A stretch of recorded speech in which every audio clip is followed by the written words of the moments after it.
আজকে কিছু code editor দেখব যেগুলো ব্যবহার করে আমরা খুব সহজে কাজ করতে পারি এবং এই কোড এডিটরগুলো থেকে সবচেয়ে ভালো কোড এডিটরটি আপনি বেছে নেবেন। আর আমি যেহেতু সাবলাইম টেক্সট 3 ব্যবহার করি তাই এটাকে সেট আপ করবো কীভাবে খুব সহজে কোড লেখা যায় সেরকম করে। তো চলুন শুরু করা যাক। প্রথমে চলুন একটা ফ্রি কোড এডিটর, এবং এটা সবচাইতে জনপ্রিয়, সবচাইতে না মানে মোটামুটি জনপ্রিয়। অনেকে ভালো ভালো প্রোগ্রামাররা এই এডিটরটি ব্যবহার করেন। এটা হচ্ছে নোটপ্যাড প্লাস প্লাস। গুগলে নোটপ্যাড প্লাস প্লাস লিখে সার্চ করলেই হবে, এখান থেকে ডাউনলোড করে ইউজ করতে পারবেন। এবং এই কোড এডিটরটি একদম ফ্রি। তবে এটাতে কিছু সমস্যা আছে, সেটা হলো যখন আপনার কোডের পরিমাণ বেড়ে যাবে, যেমন 10,000, 15,000, 20,000 লাইন কোড হবে, HTML হতে পারে, CSS হতে পারে, তখন এই এডিটরটি হ্যাং হওয়ার সম্ভাবনা থাকে। আর যখনই হ্যাং হবে তার মানে হচ্ছে যে আপনি আর কোনো কোড ফিরে পাচ্ছেন না, সেই পেজের কোনো কোড ফিরে পাচ্ছেন না। এজন্য এই এডিটরটি ব্যবহার না করাই ভালো। তবে যদি অল্প কোড এডিট করেন, যেমন 1,000, 2,000, 4,000, 5,000, এতে কোনো সমস্যা হয় না। এরপরে আরেকটি ভালো মানের কোড এডিটর হচ্ছে brackets.io-তে গেলে এটা পাবেন, অথবা ব্র্যাকেটস লিখে গুগলে সার্চ করলেও এটি চলে আসবে। এটি অ্যাডোবির একটা সময় প্রিমিয়াম ছিল, তবে এখন প্রিমিয়ামের যেই সাপোর্ট আছে পুরোটাই এই ব্র্যাকেটস আছে। এটা সব মানে অনেক ভালো ভালো মানের একটা এডিটর, আপনারা খুব ভালো এটাতে এডিট করে মজা পাবেন। এমনকি আপনি আপনার পিএইচডি ডিজাইন এটাকে এখানে আপলোড করে এটার কোডগুলো, অর্থাৎ সেই ডিজাইনে কি কি কোড ব্যবহার মানে ফন্ট ফ্যামিলি, তারপরে ফন্ট কালার, এরপরে ফন্ট স্টাইল, এরকম, তারপরে ফন্ট ডিস্টেন্স, সবগুলো এখান থেকে কপি করে নেওয়া যাবে। অর্থাৎ পিএইচডি টু HTML করতে গেলে খুব অল্প সময় আপনি এটা দিয়ে কাজ করতে পারবেন। খুব ভালো একটা এডিটর। এরপরে আরেকটা আছে atom.io। এটাও খুব ভালো মানের একটা এডিটর, আপনারা চাইলে এটাও ইউজ করতে পারেন। এটাও একদম ফ্রি, এবং এটার লুকটা দেখতে পাচ্ছেন খুবই সুন্দর, ফন্টগুলো আরও সুন্দর। আরেকটা হচ্ছে আপটানা স্টুডিও 3। এটাও একদম ফ্রি, কিনতে হবে না। তবে এটা বড় বড় প্রজেক্ট তৈরি করার জন্য আপনি HTML, PHP, তারপরে JavaScript, front end back end সব ধরনের কাজ এটা দিয়ে করতে পারবেন। তবে এটা যেহেতু IDE, এখানে দেওয়া আছে IDE, leading web application IDE, আপনার studio harnesses the flexibility of Eclipse. তো এই IDE এটা বড় প্রজেক্ট তৈরি করার জন্য, PHP বা জাভাস্ক্রিপ্ট। তো ছোট ছোট প্রজেক্টের জন্য এত বড় সফটওয়্যার রান না করাই ভালো। তারপর আপনারা এটা ট্রাই করে দেখতে পারেন, আমার কাছে এটা খুব ভালো লেগেছে। এরপর আরেকটা হচ্ছে সাবলাইম টেক্সট 3। তবে সাবলাইম টেক্সট 2ও পাবেন, জাস্ট 3টা কেটে দিবেন। আমার দেখা সবচেয়ে ভালো মানের এবং লাইট ওয়েট একটা কোড এডিটর, আমি এটা ইউজ করি। তবে এটা ফ্রি 1 মাসের জন্য ব্যবহার করা যায়, মাঝে মাঝে ডিস্টার্ব করবে। $70 দিয়ে আপনাকে এটা কিনতে হবে যদি খুব ভালোভাবে ব্যবহার করতে চান। এখানে সব ধরনের অপারেটিং সিস্টেমের জন্যই আছে। তো আমার অপারেটিং সিস্টেম টাইপ হচ্ছে 64 বিট। তো আমি এটা এখান থেকে ডাউনলোড করে নিয়েছি। আপনারা আপনাদের নর্মালের জন্য এটা নেবেন, আর বিট সিস্টেম টাইপ দেখে এটা নিয়ে নেবেন। এরপর উবুন্টু আছে, তারপরে ম্যাক ওএসের জন্য আছে, আপনারা এখান থেকে নিয়ে নিতে পারবেন। তো ডাউনলোড করার পরে অন্যান্য সফটওয়্যার যেভাবে ইনস্টল করা হয় ঠিক ডাবল ক্লিক করে সফটওয়্যারকে রান করার পর নেক্সট আপনার পছন্দের ইয়াগুলো টিক চিহ্ন দিয়ে দিবেন, অথবা টিক মার্ক তুলে দিবেন, ব্যাস আপনার ইনস্টলেশন কাজ শেষ। এরপরে যেটা করতে হয় যে সাবলাইমের ক্ষেত্রে আপনাকে নর্মালি আপনি ব্যবহার করতে পারেন কোড লিখে।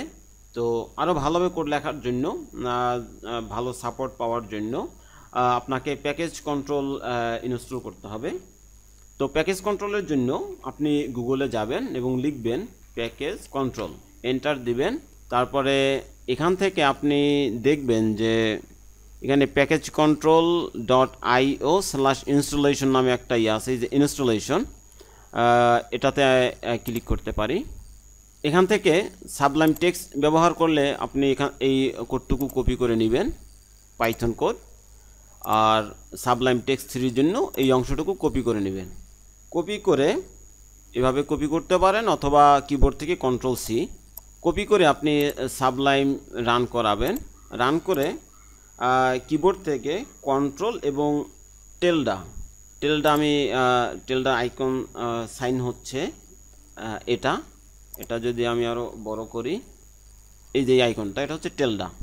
তো কিবোর্ড থেকে কন্ট্রোল এবং এই আইকনটা, এই টেলডা প্রেস করে আপনাকে এখানে যেই একটা বক্স দেখতে পাচ্ছেন, এখানে ওই কোডটুকু পেস্ট করে দিবেন। এভাবে পেস্ট করে দিবেন।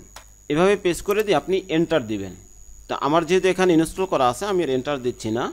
এন্টার দিয়ে এরপরে আপনি এই এডিটরটাকে রিস্টার্ট দিবেন। তো এটা রিস্টার্ট বলতে আপনি এটাকে কেটে দিলেন, কেটে দিয়ে আপনি আবার এটাকে রান করালেন, রিস্টার্টের কাজ শেষ। এরপর কিবোর্ড থেকে আপনি কন্ট্রোল শিফট এবং পি একসাথে প্রেস করবেন এবং এখানে লিখবেন ইনস্টল প্যাকেজ, প্রথম যেটা আছে আপনি এটা, এবং কিবোর্ড থেকে এন্টার প্রেস করবেন। এন্টার প্রেস করলে, যেমন আমি যদি এখানে এন্টার প্রেস করি, সেক্ষেত্রে এরকম একটা বক্স আসবে। এখানে আপনি লিখবেন ইমেট। তো ইমেট লিখে আপনি যখন এন্টার দিবেন, তখন এটা ইমেট একটা আপনার অ্যাডন্স আছে, এটা ইনস্টল হবে। তো ইনস্টল হলে এরপর আপনি কাজ করতে পারবেন। কীভাবে কাজ করতে পারবেন দেখেন, কত সহজে কাজ করতে পারবেন। যেমন আমি এখান থেকে প্লেন টেক্সট থেকে আমি যদি এই HTML করে দিই, আপনারা বোধহয় দেখতে পাচ্ছেন না। আচ্ছা, দেখতে পেলে ভালো। এখানে HTML সিলেক্ট করে দিলাম এবং আমি যদি HTML এর ডক টাইপ লিখতে চাই, সেক্ষেত্রে আমি কী করতে হবে, যে এরকম দিতে হবে, তারপরে ক্যাপিটাল ডক টাইপ, তো এরকম আর কি। এরপরে লিখতে হবে HTML, তারপরে আবার HTML, এভাবে লিখতে হবে। তারপর ভিতরে আবার বডি, তারপরে বডি, এভাবে লিখতে হবে। তো আপনি ইমেজ যদি ব্যবহার করেন, সেক্ষেত্রে আপনি যেটা করবেন, কিবোর্ড থেকে এক্সক্লামেশন সাইন বা আশ্চর্যবোধক চিহ্ন এটা লিখবেন এবং ট্যাব প্রেস করবেন। আপনার পুরো ডক টাইপটা চলে আসছে এরকম। এরপরে আপনি এখানে যদি আপনি স্টাইল শিট কল করতে চান, যেমন ধরেন, সেক্ষেত্রে আমরা কি করি, যে লিঙ্ক লিখি, এভাবে লিঙ্ক লিখি, তারপরে সোর্স লিখি, সার্চি, এরকম লিখে দেই। তো এটা করার দরকার নেই। আপনি যেটা করবেন, লিঙ্ক লিখবেন, এরপরে ট্যাব প্রেস করবেন। এখন আপনি এখানে আপনার href দিয়ে দিবেন। আবার যখন আমরা জাভা স্ক্রিপ্ট লিখি, তখন আবার ওই একই রকম স্ক্রিপ্ট লিখতে হয়। এখানে শুধু স্ক্রিপ্ট লিখে ট্যাব প্রেস করলেই হবে। এরপর আপনি সোর্স লিখবেন, src, ব্যাস।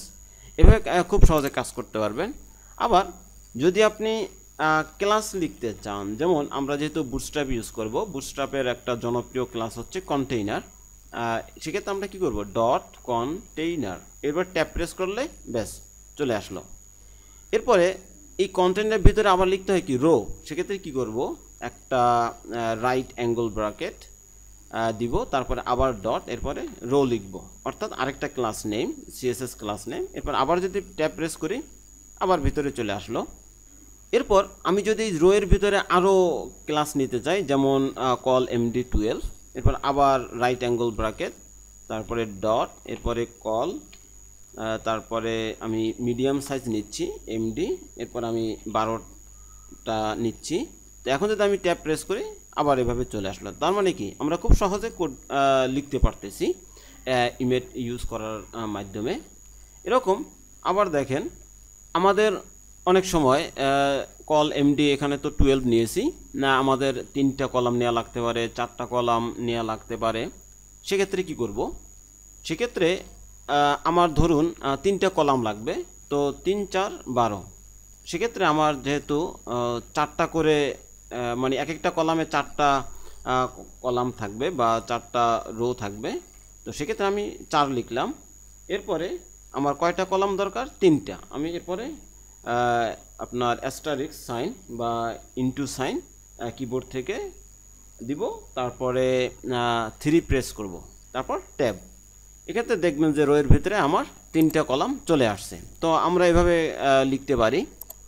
আবার যদি আমাদের লিস্ট লিখতে হয় বা মেনু লিখতে হয়, সেক্ষেত্রে আমরা কি করব? সেক্ষেত্রে আমরা এভাবে লিখতে পারি UL রাইট অ্যাঙ্গেল ব্র্যাকেট, তারপরে LI, আবার রাইট অ্যাঙ্গেল ব্র্যাকেট, এরপরে A, এরপর ট্যাব প্রেস করলে এভাবে চলে আসবে। এখন এই লাইনটা আমাকে 5-7 জায়গায় লিখতে হচ্ছে। তো লিখতে হলে Ctrl+Shift+D, একসাথে Ctrl+Shift+D প্রেস করলে এটা আমার বাড়বে। তবে আমার এখানে অন্য একটা সফটওয়্যার চালু থাকার কারণে এটা আমি করতে পারতেছি না, তবে এভাবে করা যায়। তো এখান থেকে সেক্ষেত্রে কপি পেস্ট করতে হবে, যেহেতু ওই সফটওয়্যার কারণে আমি আপনাদেরকে দেখাতে পারতেছি না। যদি আপনি এটাকে Ctrl+Shift+D প্রেস করেন একসাথে, তাহলে দেখবেন যে আপনার এটা বাড়তেছে, অর্থাৎ কপি পেস্ট হচ্ছে। তো সাবলাইম সম্পর্কে মোটামুটি যে ধারণাটুকু আমরা নিলাম, আশা করি এটা দিয়ে কাজ করা যাবে। আর আমি ব্রাউজার হিসেবে ব্যবহার করব গুগল ক্রোম। এটাও ফ্রি ডাউনলোড এবং ইনস্টল করে নিতে পারবেন। আশা করি আপনারা ইনস্টল করেন।